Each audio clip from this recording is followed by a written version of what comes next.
If your FPS number looks fine, but the game still feels choppy, you're not crazy.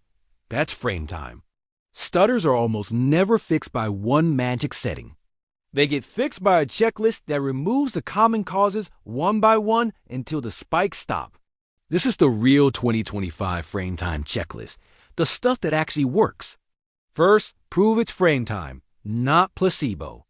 Use an overlay that shows frame time graph over 1% lows.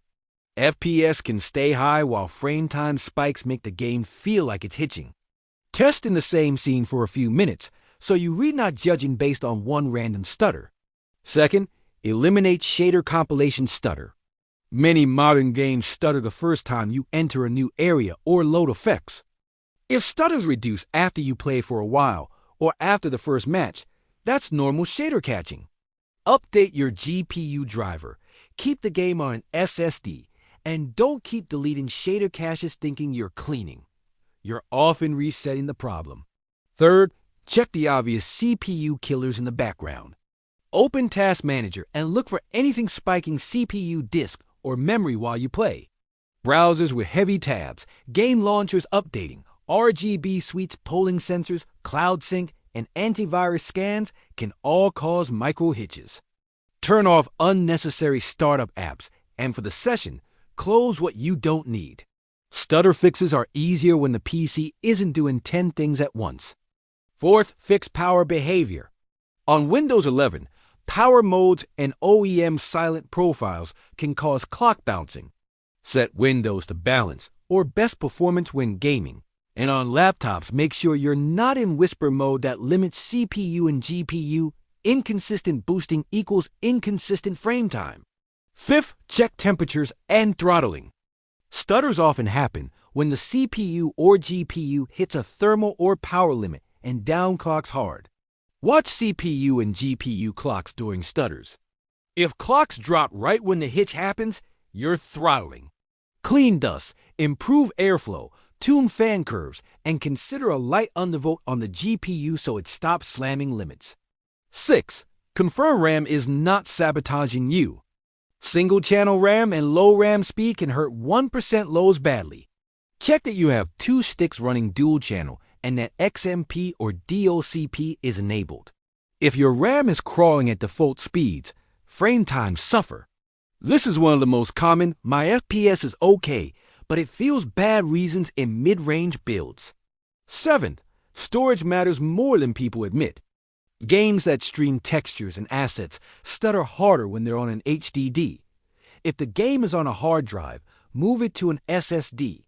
If your SSD is nearly full, free space. Storage needs breathing room. Also check if your system is constantly writing to disk because you re-out a RAM and hitting the page file. That can create nasty hitches. 8. Fix overlays and capture hooks. Multiple overlays fighting each other is a stutter factory. Pick one, either the platform overlay or one performance overlay, not 3. If you record, don't run 2 capture tools at once. Disable stuff you don't use, like extra background recording features. The goal is fewer hooks into the render pipeline, not more. 9th, cap FPS intelligently. Uncapped FPS can cause the GPU to swing power wildly, which can create inconsistent frame times in some setups. If you have a 144 Hz monitor, cap slightly below it, like 141, or cap to a stable target your system can hold. Use adaptive sync if you have it. Stability beats chasing the highest number. 10th, driver sanity. Don't panic update drivers every day, but don't sit on ancient ones either. Use a clean GPU driver install when you're troubleshooting persistent stutters. If you recently updated and stutters started instantly, rolling back one version can be a real fix. For chipset drivers, get them from the motherboard vendor or AMD Intel official sources. Bad platform drivers can cause weird latency spikes. 11th, network stutter versus system stutter. In online games, rubber banding and server hitching can feel like frame time stutter. If it only happens online and not in offline benchmarks, check ping, packet loss, and background downloads. Don't rebuild your PC because a server had a bad day. Now, the pro tip section that actually moves the needle. DPC latency style stutters are often caused by one bad driver or device.